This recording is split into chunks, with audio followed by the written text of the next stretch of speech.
happy to Shaik number 4. জীবনের মানে জীবনের মানে জীবনের মানে। আমার নিমাই চাঁদ বললেন ভগবান পারে খুঁজবে, আগে জানো তুমি কে বলো না। ভেবে দেখেছো কোনোদিন? তুমি ভেবে দেখো। কোথা বা ছিলে আজ, কোথা বা এলে, দুদিন পরে কোথা বা যাইবে, ভেবেছ কি কোনো কালে? কোথা বা ছিলে তুমি, কোথা বা এলে, কোথা বা যাইবে, ভেবেছ কি কোনো কালে? কোথা বা ছিলে আজ, কোথা বা এলে, দুদিন পরে কোথা বা যাইবে, ভেবেছ কি কোনো কালে? কোথা বা ছিলে তুমি, কোথা বা এলে, কোথা বা যাইবে, ভেবেছ কি কোনো কালে?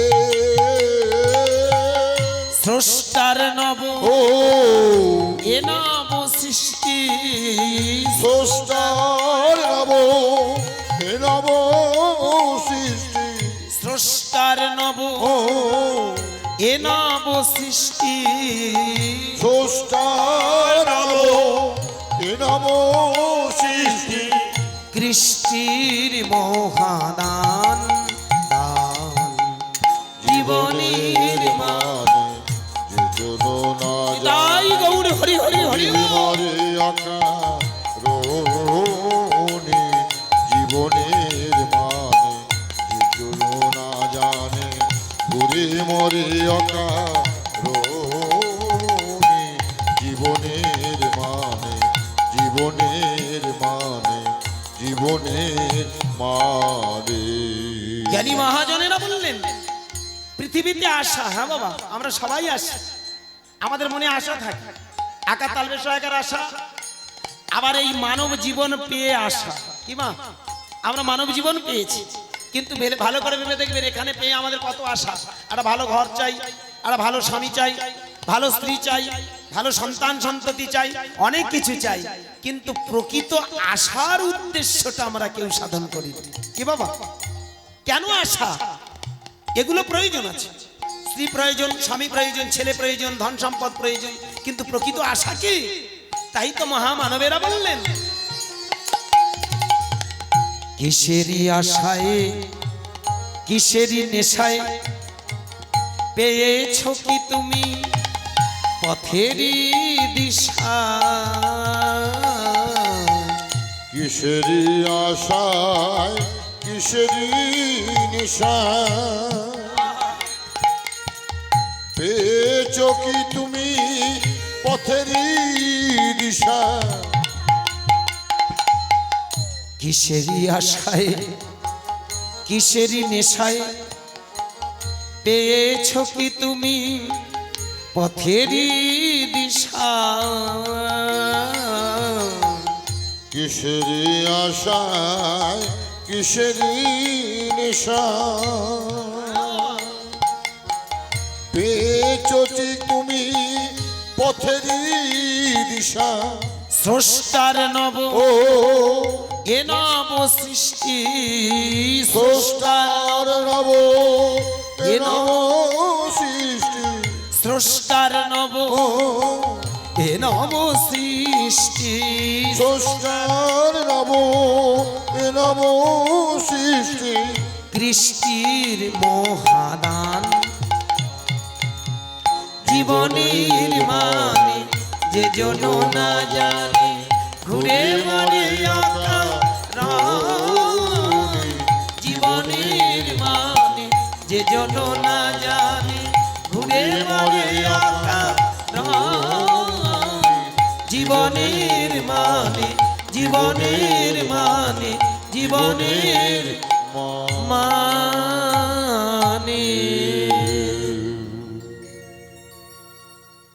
গানটা শুনেছেন? এর মধ্যেই সব তত্ত্ব। আপনি সারা জীবন যতই ভগবান খুঁজুন, যতই কৃষ্ণ আল্লাহ গড যে যে ধর্মের মানুষ হই না কেন, বেশ বাবা, যা কিছু খুঁজে বেড়াই না কেন, জীবনের মানে যে জন না জানে ঘুরে মরে অকারণ। বেশ বেশ। নিমাই চাঁদ বললেন নিজেকে চিনতে গেলে, জানতে গেলে একটু বাহু তোল। চোখটা বন্ধ করে ভাবুন তো আমি কোথায় থেকে এসেছি, কি আমার আসল পরিচয়, কি আমার ভগবান।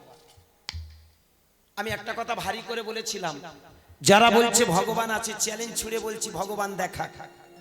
আবার বলছে যারা বলছে ভগবান নেই তারা বলুক যে ভগবান নেই। ঠিক। সুতরাং কি আছে কি নেই এই নিয়ে তর্কে না গিয়ে এটাই তুমি জেনে নাও তোমার উপরে উপরে কারা আছে। বেশ বাবা। এক সময় দেখবে ভগবান খুঁজে পাবে। তাহলে উপরে কারা? এই যে আমরা সবাই এসেছি মা, আমাদের উপরে কারা আছে গো মা? ভগবান খুঁজতে বাহু তুলুন, মনটাকে একটু এগিয়ে দিন। হরি বল, হরি বল। আমাদের উপরে কারা আছে? ঠিক এই দেখেছেন কি সুন্দর একটা ব্যাখ্যা। নিতাই গৌর হরি বল, হরি বল, হরি বল। আপনার তো পেকেই গেছে, আপনি কেন আবার পাকাতে কেন বাবাই দৌড়াচ্ছেন? প্রয়োজন লাগবে না। পাকানোর জন্য দেখেছেন কাঁঠাল পাকার জন্য কত বলে না কিলিয়ে কাঁঠাল পাকাচ্ছে। আমরা রাগ করবেন না, আমাদের ভেতরটা পাকানোর জন্য এখনকার দিনে আমরা জোর করে কিলিয়ে কিলিয়ে টিটতে ঘোরাচ্ছি, পাকেনি। প্রশ্ন। ভালো করে ভেবে দেখবেন। নিমাই চাঁদ বললেন প্রথম সোপান হলো তুমি তোমার কাছের মানুষগুলো ধরে ধরে উপরে এগিয়ে যাও। তাহলে তোমার কাছে কে? প্রথমে লক্ষ্য করে দেখো তোমার উপরে আছে তোমার বাবা মা।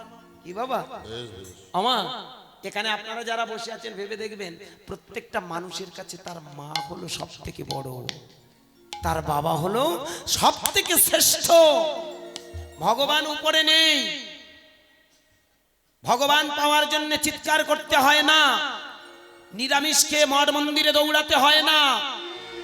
ভগবান চোখের সামনে আছে, শুধু অনুভব যন্ত্রে বুঝে নাও। চোখের সামনে যে মানুষগুলো আছে তাদের কাছে খুঁজে নাও। সব থেকে বড় কে? বাবা। সব থেকে বড় মা। পৃথিবীতে জানবেন বাবা মায়ের উপরে কোনো ভগবান নেই। যারা বাবা মাকে কাঁদায়, যারা বাবা মায়ের চোখের জল ফেলায়, জানবেন জীবনে যত সে তীর্থে ঘুরে বেড়াক না কেন, মঠ মন্দিরে ঘুরে বেড়াক না কেন, কিছু মেলে না গো। মানুষ স্বর্গ চায়, স্বর্গটা ঘরে, ঘরের বাবা। মানুষ ধর্ম করে, মঠ মন্দিরে যায়, নিরামিষ খায়, মালাসিকা চৈতন্য নিয়ে মঠ মন্দিরে বেড়াচ্ছে, ওটা প্রাইমারি স্টেপ। পৃথিবীতে জানো ধর্ম যদি কিছু থেকে থাকে তবে ঘরের বাবাকে ভালোবেসো, মাকে ভালোবেসো। পিতা হি পরমং তপ। যদি তপস্যা করতে হয় তবে ঘরের দুটো মানুষের তপস্যা করো। যারা বাবা মাকে ভালোবাসে জানবেন তার আর কোনোদিন কোনো তীর্থে ঘুরতে হয় না।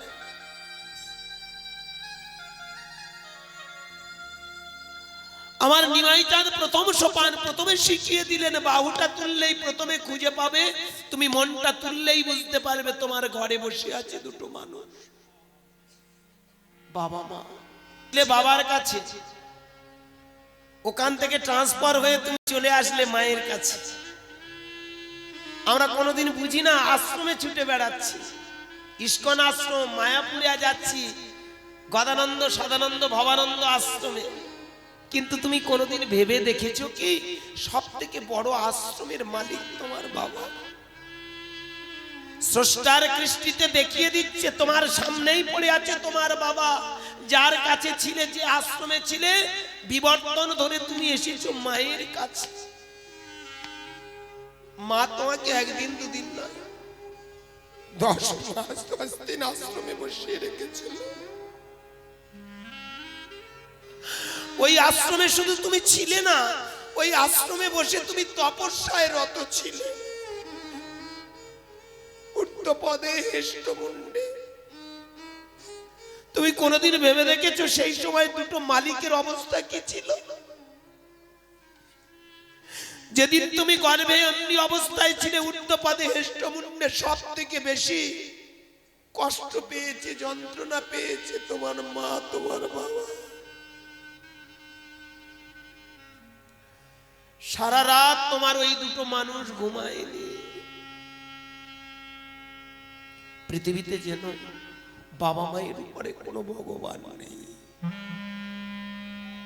আজকে দেখেছো না, চারিদিকে এত হরিনাম হচ্ছে, এত কীর্তন হচ্ছে, এত ভাগবত পাঠ হচ্ছে, লাভ কি হয়েছে? ঘরে যদি বৃদ্ধ বাবা কাঁদলো, মা যদি চোখের জল ফেললো, তাহলে আর হরিনাম করে লাভ কি? এটা আমার নিমাই চাঁদের কীর্তন নয় গো। আমার নিমাই চাঁদ ওই শিক্ষা দিতে আসেনি মঠ মন্দিরে চলে যাও, ভগবান নিয়ে পুজো করো। আমি বারবার বলবো, আজকের এই পৃথিবীতে যেটা চলছে সেটা দেবতাদের নিয়ে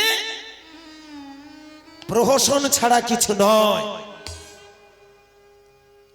জানবেন, দেবতাদের নিয়ে আমরা ফাসলামি শুরু করেছি। কোনদিন কোন দেবতা বলেনি তোমার ঘরের মানুষ দুটো কাঁদুক আমার কাছে এসো। আজকের অনেক সাধুরা বাবাজিরা বলে, কে তোমার বাবা, কে তোমার মা? পৃথিবীতে ভগবান হলো কৃষ্ণ। আরে মশাই, তোমায় কৃষ্ণকে কে চিনিয়ে দিয়েছে? এই বাবা মা যদি তোমায় না চোখ ফুটিয়ে মানুষ করত, এই বাবা মা যদি তোমাকে না শেখাতো, দুঃখটা কোথায় জানে? আজকের দেখবেন প্রত্যেকটা ঘরে সেই বাবা মা গুলো চোখের জল ফেলছে। লেখাপড়া শিখেছি, কিন্তু সেই বাবা সেই মা দেখো আজ বৃদ্ধাশ্রমে। এটা কোন শিক্ষা? এটা কোন সনাতন? আজকের মায়েরা ভালো করে ভেবে দেখবেন, পৃথিবীতে যদি কিছু দেবতা বলে কিছু থেকে থাকে, তবে মনে রাখবেন বাবা মায়ের উপরে কোনো দেবতা নেই। আমার নিমাই চাঁদ বাহু তুলে প্রথমে শিখিয়ে দিল, যদি ভালোবাসতে হয় তোমার উপরের ওই দুটো মানুষকে ভালোবাসো, ওই দুটো তোমার সব থেকে বড় ভগবান। গেলে কাশী বৃন্দাবনে, দিন কাটালে তীর্থস্থানে, মন্দিরেতে বসলে ধ্যানে, করলে কত দান, তাতে খুশি হয় না ভগবান। মায়ের উপরে কোনো ভগবান নেই।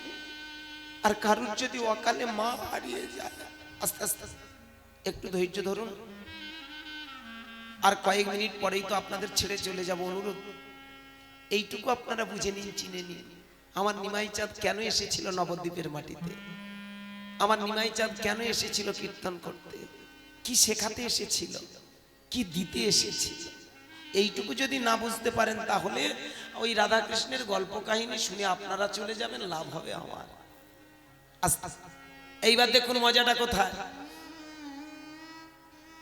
নিমাই চাঁদের প্রথম বক্তব্য, জীবনে যদি খুঁজতে থাকো তবে বাহু তোলো, মন তোলো, উপরে তুললেই দেখতে পাবে তোমার ঘরে বসে আছে তোমার ঘরের বাবা মা। যারা অকালে বাবা মাকে হারিয়েছে তারাই বুঝতে পারছে বাবা মা কত অমূল্য সম্পদ। আমরা পেয়ে হারাই গো। যারা জীবনে পেয়েও হারায় তাদের জানবেন ইহকাল পরকালে আর কোনো জায়গায় সুখ নেই। মা যে কত কাছের বস্তু সেটা বলে বোঝানো যাবে না। এখানে আমার মায়েরা যারা বসে আছেন দেখেছেন, স্বামীর ঘরে এসেছেন ঠিক কথা, কিন্তু মা মা যারা এখানে বসে আছেন দেখবেন অনেকে বাবা বেঁচে আছে, হ্যাঁ, মা হারিয়েছেন, কত কষ্ট আছে বুকে।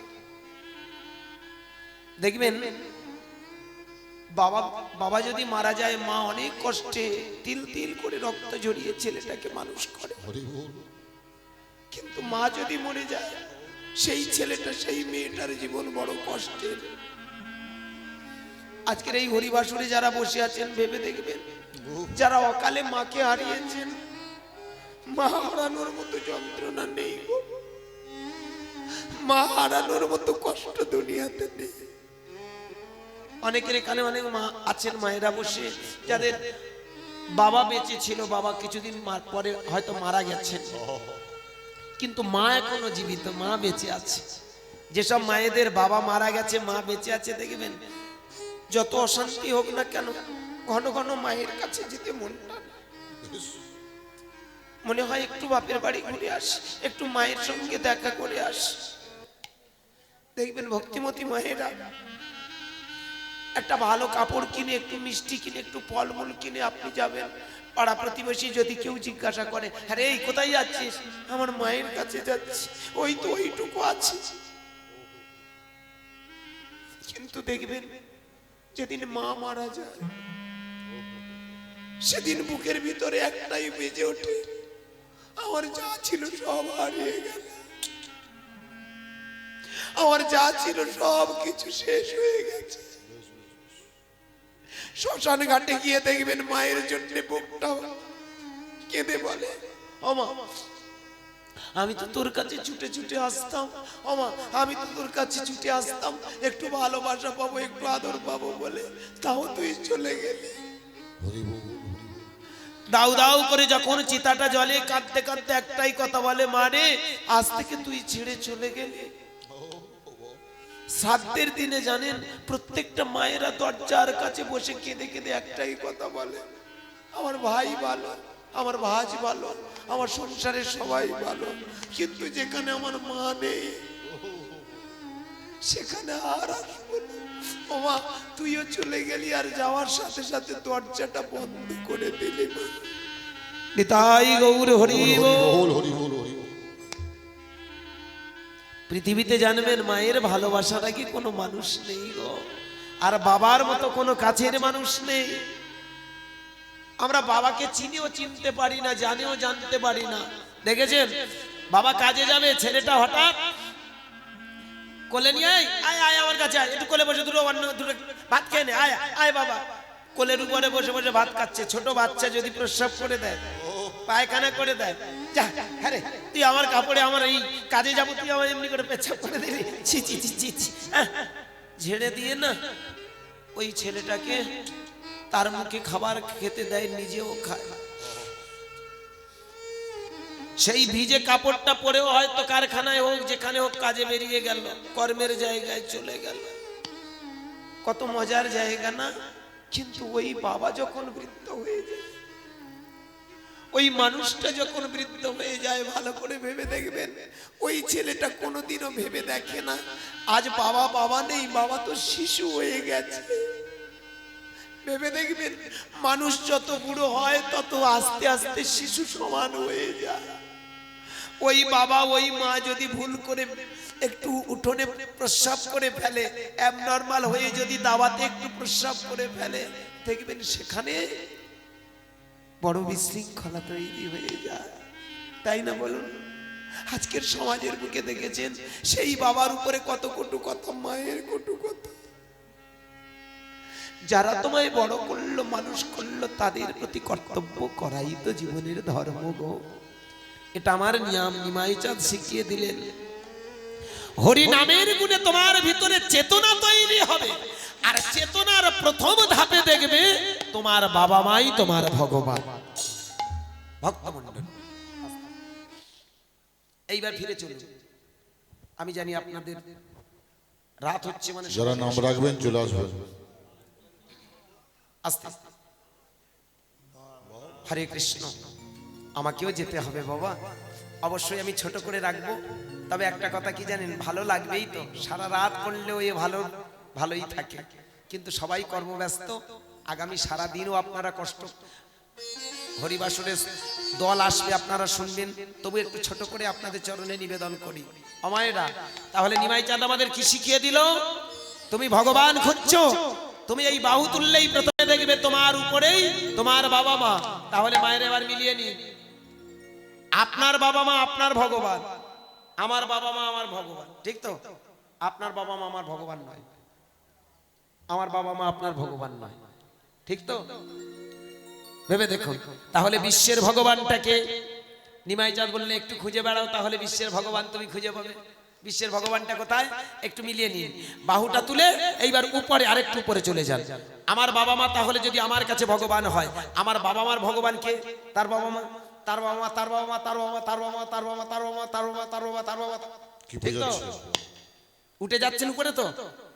এই বাহু তুললে দেখবেন মনটা আস্তে আস্তে উপরের দিকে চলে যাচ্ছে আর শিখিয়ে দিচ্ছে আমার উপরে তার বাবা মা, তার বাবা মা, তার বাবা মা, তার বাবা মা। কিছুটা যাওয়ার পরে একটু খুঁজে দেখুন তো আপনার একটা ভালো জিনিস আপনি খুঁজে পাচ্ছেন, একটা গোত্র খুঁজে পাচ্ছেন, ঠিক তো? গোত্র কি? কারুর গোত্র কাশ্যপ, কারুর শাণ্ডিল্য, কারুর ভরদ্বাজ, কারুর মৌদগল্য, কারুর আত্রেয়, বিভিন্ন গোত্র আছে না বাবা? কি মায়েরা আছে তো মা?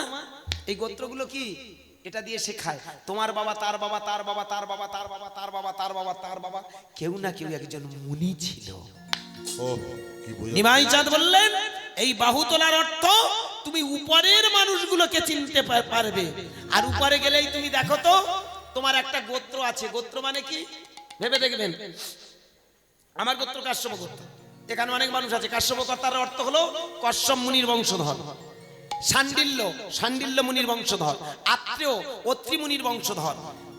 ভেবে দেখবেন। মৌদগল্য, মৌদগল্য গোত্রধর, গোত্র মানে মৌদগল্য মুনির বংশধর। তাহলে এক একটা মুনি, আমাদের পুরাণ ভালো করে যদি রিসার্চ করেন খুঁজে পাবেন মোট 54টা মুনি ছিল। আর এই 54টা মুনি মিলে এই পৃথিবীটাকে সুন্দর করে সাজিয়ে দিয়েছে।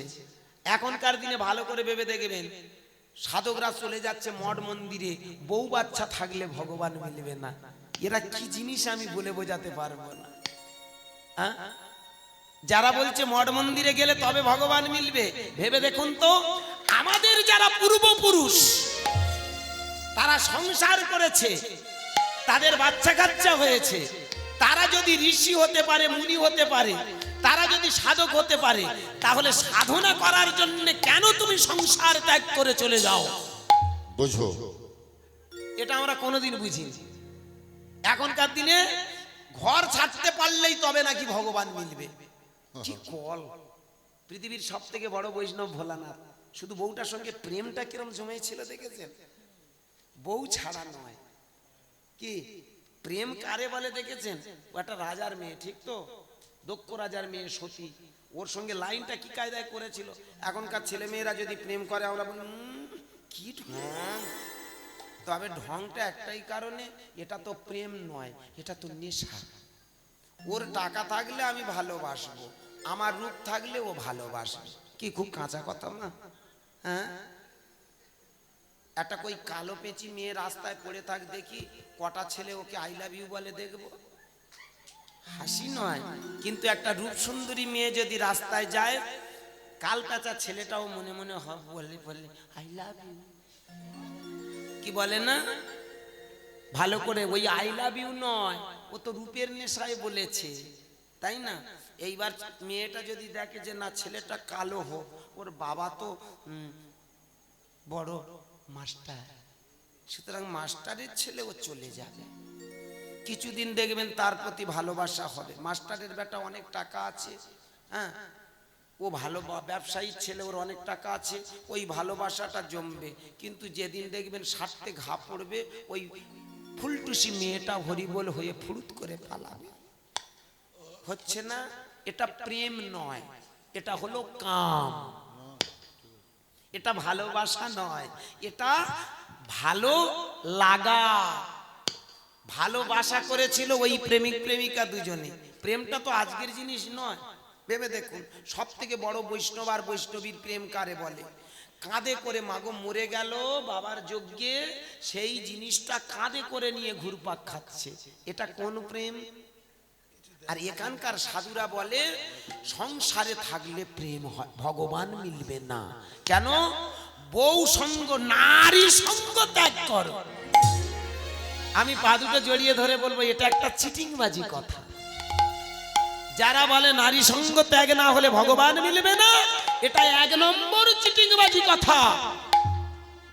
অনেকে বলতে পারেন বাবা এটা তো রামকৃষ্ণ দেব বলেছিল, নারী সঙ্গ ত্যাগ না করলে ভগবান মিলবে না। আরে কোন অ্যাঙ্গেলের কথা সেটা আগে ভাবো। যে নারী তোমার ধর্মপথে মানে সৎ কর্মের পথে বাধা দেয়, সে কোনোদিন নারী নয়। আস্তে, যে নারী তোমার সত্য ন্যায় নীতির পথে বাধা দেয়, সে কোনোদিন নারী হতে পারে না। কর্মের পথে, সত্য ন্যায় নীতির পথে যদি কোনোদিন কোনো নারী বাধা দেয়, তাহলে যেন সেই নারীকে ত্যাগ করে। এই কথাটা বলে গেছে। কিন্তু এখনকার দিনে মায়েরা বলো মা, প্রত্যেকটা মায়েরা বলে দেন এই যাও না গো, একটু হরিনাম শুনে এসো না, যাও যাও যাও যাও। কি তাহলে এদের ত্যাগ করবে কেন? কলের জায়গা এটা। হ্যাঁ, আস্তে আস্তে হাত তোলো, হাত তোলো। রাত হলে অমৃতে তো বিষ হয়। ব্যাস, ছোট করে এইবার বলে যাই, ক্ষমা করবেন। না আর নয়, ভালো লাগছে না যখন এবার পালাই আমার। হরি বল, হরি বল। ভালো না লাগা এটা স্বাভাবিক। আজ রাত জাগবেন, আবার কালকের রাত সারা রাত কত নাচা গানা হবে বলো তোমার। ফুলটুসি মেয়েগুলো আসবে, কত হেই হেই করে নাচবে। ওই সময় যদি না আপনি থাকতে পারেন অ্যাটেন্ড দিতে, যদি না পারেন খবর খারাপ। হরি বল। যাক, অপরাধ নেবেন না। এইবার মজাটা কোথায়? নিমাই চাঁদ দেখিয়ে দিল, শোনো এই পৃথিবীতে যেন তুমি এসেছো মুনি ঋষি থেকে। এইবার বাবা ভালো করে ভাবুন, মুনি ঋষি থেকে জন্ম নিল যত আমরা সবাই, তাহলে আমরা মুনি ঋষির সন্তান, ঋষি পুত্র। এইবার ঋষিগুলোকে প্রশ্ন করুন, তোমার বাবার নাম কি? ঋষিগুলো উত্তর দেবে, আমার বাবার নাম হলো ব্রহ্মা। তাহলে ব্রহ্মা থেকে যদি ঋষি হয়, ঋষি যদি থেকে আমরা যদি হই, আমরা কারা? ঋষি পুত্র। এমনকি ব্রহ্মার ছেলে, আমরা ব্রহ্মার সন্তান। এই পৃথিবীতে যেন সবাই আমরা ব্রাহ্মণ। এই ব্রাহ্মণ বানাতে গিয়েছিল বলে, সবাইকে ব্রাহ্মণ বলে আখ্যা দিয়েছিল বলে, নিমাইকে মাত্র 48 বছরে পৃথিবী ছাড়তে হয়েছে। মিলিয়ে নেবেন আমার কথা। নিমাইকে নিয়ে আপনারা পুজো করেন, কিন্তু কোনোদিন ভেবে দেখেছেন নিমাইয়ের দেহটা কোথায়? যার একটা দুটো নয়, লাখো লাখো বললে ভুল হবে, কোটি কোটি যার শিষ্য, চোখের সামনে জগন্নাথের মধ্যে বিলীন হয়ে গেল গল্প। কৃষ্ণের দেহ পড়েছিল প্রভাসের তীরে, রামের দেহ পাওয়া গেল আপনার সরজুর জলে, আর নিমাইয়ের দেহটা একদম বিলীন হয়ে গেল, ভ্যানিশ। ভাববেন কথাটা। অনেকে বলে জগন্নাথের মধ্যে বিলীন হয়ে গিয়েছিল। এসব মিথ্যা রটনা ছাড়া কিছু নয়। নিমাই বারবার একটা জিনিস বলতে চেয়েছিল, আমরা ব্রহ্মা থেকে মুনি, মুনি থেকে আমরা, তাই আমরা সবাই এখানে কোনো ছোট জাত নয়, আমরা সবাই ব্রাহ্মণের বেটা, ব্রাহ্মণ। সবাইকে শিখিয়ে দিয়েছিল, ওরা যদি পুজো করতে পারে, ওরা যদি মন্দিরে ঢুকতে পারে, তুমি কেন পারবে না? তোমার কান্না তুমি কাঁদো, তোমার চোখের জল তুমি ফেলো, তুমি তো ব্রাহ্মণের ছেলে। ব্রহ্মা থেকে মুনি, মুনি থেকে তুমি, তাহলে তোমার তো রক্তে ব্রাহ্মণের রক্ত নাকি? ওরা যদি ব্রাহ্মণ হতে পারে, তুমি কেন ব্রাহ্মণ নয়? চাকরের বেটা চাকরি করবে, ওরা বলবে কি আমাদের বংশ পরম্পরা ব্রাহ্মণ, কিন্তু আমরা তো হিসেব করলে আমাদের সেই বংশ পরম্পরা নাকি? চাকরের বেটা চাকরি করবে, আর একটা গরিব মানুষের ঘরের ছেলে, সে লেখাপড়া শিখেছে, সে চাকরি পাবে না, এটা কোনো গল্প হলো কি? একটা বাবা অসহায়, অনেক কষ্ট করে লেখাপড়া শিখেছে, ছেলেটাকে চাকরি বানাবে, মানে চাকরি পাইয়ে দেওয়ার জন্য অনেক কষ্ট করেছে, বলুন সেই ছেলেটা কি চাকরি পেতে পারে না? তাহলে ভাববেন, আজকের দিনে যেমন চাকরের ছেলেরা চাকরি হবে, সাধারণ ছেলে হবে না, এটা যেমন মূর্খের পরিচয় নেই। এখন দেখবেন যোগ্যতার জায়গা যদি ঠিক দাঁড় করাতে পারে, সে অবশ্যই কিছু একটা সিদ্ধান্ত নিতে পারে। কি ঠিক তেমন এই পৃথিবীতে নিমাই বললেন, আমি তোমাদের ভিতরে এই সাউন্ড এনার্জি, শব্দ ব্রহ্ম, কৃষ্ণ নামটা দিয়ে গেলাম, এটাই যদি জপ করো তাহলে দেখবে তুমি ব্রাহ্মণ। তোমার ভিতরে ব্রহ্ম জ্ঞান জেগে উঠবে। উত্তিষ্ঠিত জাগ্রত প্রাপ্য বর্ণ নিবোধত, ওঠো জাগো, তোমার ভিতরের সেই বস্তুটা জাগিয়ে নাও। এই জন্য তো হরিনাম করে নাকি? হরিনাম করা, হই হই করা, নাচানাচি, ও কিচ্ছু হবে না। আপনারা যত নাচানাচি করবেন আমাদের লাভ হবে। আপনাদের একটু নাচিয়ে রেখে টাকাগুলো গুড়িয়ে নিয়ে চলে যাবে। এটা আমার নিমাই চাঁদের কীর্তন নয়। নিমাই চাঁদের কীর্তন ছিল এই তত্ত্ব, বুঝিয়ে দিয়ে গেল তুমি ব্রাহ্মণ, সুতরাং এখানে যারা এসেছো তোমরা সবাই ব্রাহ্মণী, এখানে যারা আছো তোমরা সবাই ব্রাহ্মণ। নিজেদের কান্না নিজে কাঁদো, নিজেদের